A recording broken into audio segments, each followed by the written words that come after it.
Hey there, guys. I'm back again with another one. And once again, I apologize if I sound a little sniffly right now. Still dealing with this little cold right now. I'm getting better, don't worry about it. But I figured I wanted to post something a little different. So instead of covering, I want to say, a book or a comic or manga or anything else like that, I figured this time I'd cover something a little different. Today I'm going to cover the audio drama from Doctor Who called The War Master, Only the Good. Now, to be honest with you, I personally blame my dad for making me a fan of Doctor Who. He's the one who actually introduced me to the series. I want to say years ago now, Jesus. And ever since then, I've always been fascinated by it. The whole series of time travel, science fiction, aliens, all that stuff, I was always hooked with it. Now, I've tried watching the series here and there. I've even seen some of the old and the new. Personally, I'm very fond of the new just because it looks a little better, but I will see how the old has its nice charms every once in a while. But that's not what I'm here to talk about. I'm here to talk about the audio drama series starring the War Master. Now, the reason why it is called this is because this audio drama actually takes place during the last great Time War. Now, the Time War in Doctor Who is a major event that occurs between the time period of the Old Who and the New Who, as what they're called. As in, this takes place in the time when the old Doctor Who series ended in the 1980s or 1990s, and then came back in the early 2000s with the introduction of Christopher Eccleston as the Ninth Doctor. Now, the Time War has never really been shown on TV before, but it has been filled in with a lot of sets of audio dramas. Now, this one has turned out to be one of my personal favorites, and it's the one I started on with audio dramas in general. Now, this one stars Derek Jacobi, playing his role as the Master, one of the Doctor's main antagonists. And I gotta tell you, his performance throughout this whole set was absolutely god tier. Derek Jacobi kills it as the Master. Instead of playing like a mad psycho or some evil mustache-twirling villain, he plays it more with a silvery tongue, deceiving everyone around him and believing that he is a good person, but in reality he is far from it. He's more of a self-serving, villainous type of character. I don't know what it is, but I've always had a fascination and a soft spot for the villains, mainly because of the fact that it's always fascinating to get inside their heads, really see from their vantage point some of their actions and why they do what they do. And the Master is another great example of this. He's not a hero, and sometimes he's not even a villain. But I love how his character here is portrayed as just that silver-tongued, devilish person. And throughout this whole 4-disc series, and each one equals up to about an hour almost. So you be there for about 4 hours listening to this man. And this audio drama was really well done, with really good characters, a few sound effects thrown in here and there. It's not like an audiobook where someone just talks for an hour or so. There are things included like different actors, multiple sound effects that give you a visual mental picture of what's going on as the audio is playing, which really helped to grab my attention the more I listened to it.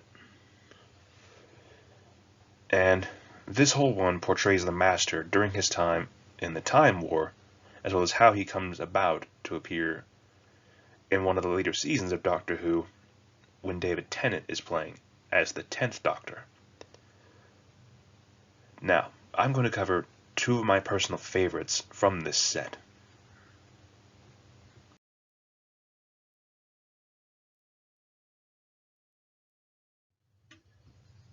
So my personal two favorites from this 4-disc set for the War Master was Disc 1, Beneath the Viscoid, and Disc 2, The Good Master. Let's talk about Disc 1 first. So Disc 1 involves the Master, played by Derek Jacobi, being found on the ocean world of Gardeza. And he is actually found in a capsule by the Gardezan rebellion as they are trying to find a way to take out the Daleks who had taken over Gardeza. Now the Daleks here are actually played by Nicholas Briggs, who does the voice for the Daleks in the main TV show, which, by the way, his performance was really well done. But I warn you now, for those of you who might have sensitive hearing, the Daleks are very, very loud. Mostly because they have this like high-pitched robotic voice. So if you have very sensitive hearing, whenever the Daleks start talking, I'd suggest you probably turn it down a little bit if you don't want your eardrums assaulted. But that's my only complaint when it comes to that. Anyways, so to pick up back on the story, so the Gardezans find the Master in his capsule, awaken him from his sleep, but the Master decides to play it simply, and he calls himself the Doctor, deceiving the Gardezans, because they all know who the Doctor is, a very famous Time Lord who's also known as a hero throughout the galaxy. So he plays himself off as kind of this kindly gentleman, kind of like the Doctor, very kindly, very gentlemanly, pretty much your typical hero, to put it simply. But throughout it all, he is actually shown the fact that the Gardezans have a last-ditch plan to try to take out the Daleks from their home world. And it involves actually using the Master's damaged TARDIS as sort of like a missile. Now what we find out is that the Master was actually attacked by the Daleks in Disc 1, and we find out that he was attacked by them, beamed up, and his TARDIS was lost. And he made a deal with the Daleks that he would work with them, and they would help him to find his TARDIS if he revealed more of the secrets of the Time Lords. Now, being the silver-tongued snake that he is, he makes the deal while also planning a backup plan to betray the Daleks. And we see his planning going all throughout this, how he's playing both sides of the field, but in reality, he's only looking out for himself. He's looking out for a way to get himself out of the situation where he has to work with the Daleks, as well as also getting away from everyone else. So his self-interest is really shown later on in this disc. And the funny thing is, his TARDIS at this point is leaking temporal energy because of the damage that the Daleks sustained to his ship. So at it all, it is becoming an unstable, massive warhead. Picture this, if you will.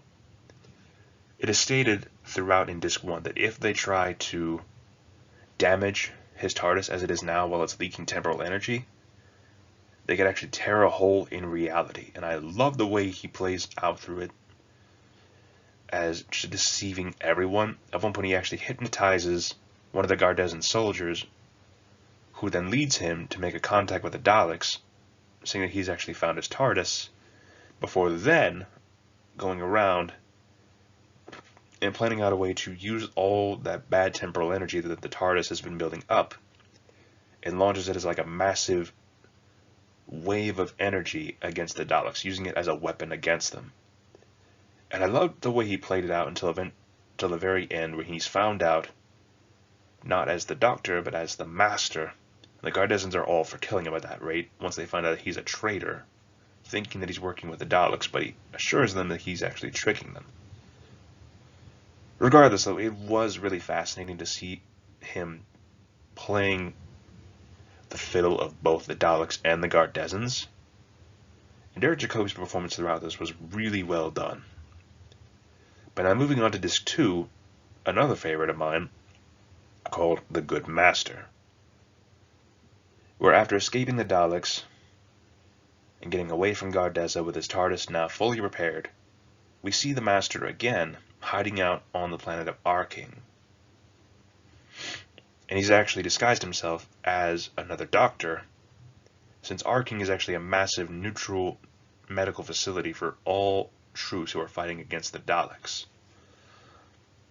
And we see how he plays out as he calls himself Dr. Keller, helping to save lives and everything else as he goes throughout this. But then we find out the real reason why he's there is to find out the source of energy that is protecting Arking. Because apparently what's going on here is that Arking actually has like a natural defense barrier. And due to its highly dense gravity, nothing can be able to get through it. It is protected by this massive energy field of natural protection, I want to say. Like it has like a natural force field around it that protects it from attack. And its high gravity prevents anyone from actually firing any weapons on there, which I thought was really fascinating. So we see how he's going around, but then the Daleks show up again, saying that they are looking for the Master. Apparently after Gardeza, the Daleks have like a personal vendetta against the Master for betraying them. Which would really make sense, all things considered. But, anyways. So we see him after he's helped out a pilot named Cole. We see how he helps to save his life. He helps to encourage him, saying, hey, at least you survived. After Cole manages to crash an entire ship filled with patients and medical staff that had just been attacked by the Daleks. So we see him... Sorry. My apologies. So we see the Master convince two people to follow him along in order to find the source of energy that is protecting Arking. We find out that apparently Arking has actually been trapped in this fixed point in time, since Arking is actually destined to die. And Cole makes a very stupid mistake of touching that source of power that is keeping Arking alive and protected. And as such, Arking starts falling apart rapidly due to the fact that a fixed point in time was that Arking was doomed to die. And we see the Master just barely manage to escape after failing that mission. And throughout all of this, the performance really kept me going as I listened to both of these tracks. And these are honestly just my personal favorites from this disc set. It's all really well done, honestly. Definitely recommend checking it out. But, anyways, let's move on. So all in all, my overall score for the War Master Complete series for this audio drama of Only the Good would be an 8.5 out of 10. Really well done performances by a lot of these actors, especially Derek Jacobi for his performance as the Master. My biggest complaint is that sometimes the audio would be really weird. If you turn it up to a certain degree, the Daleks are like really super loud due to their robotic voices, so you have to turn it to a certain point where it's not overwhelming. And yet the other main characters, they talk so quietly sometimes. So the audio is a little bit weird. All in all, though, really well done, masterful performances, and I honestly cannot recommend this disc set enough. If you want either a really good story, if you want a piece of the Time War from Doctor Who, or if you just want a story starring one of the main baddies of Doctor Who, if you're a big fan of villains. Anyways, thank you all for listening. If you liked this video, feel free to like, comment, and subscribe to the channel for more. If you really like me covering more audiobooks or audio dramas in general, please let me know and I will consider doing more of them. Anyways, this is Rambling Collector signing off. Thank you again for listening and have a good day.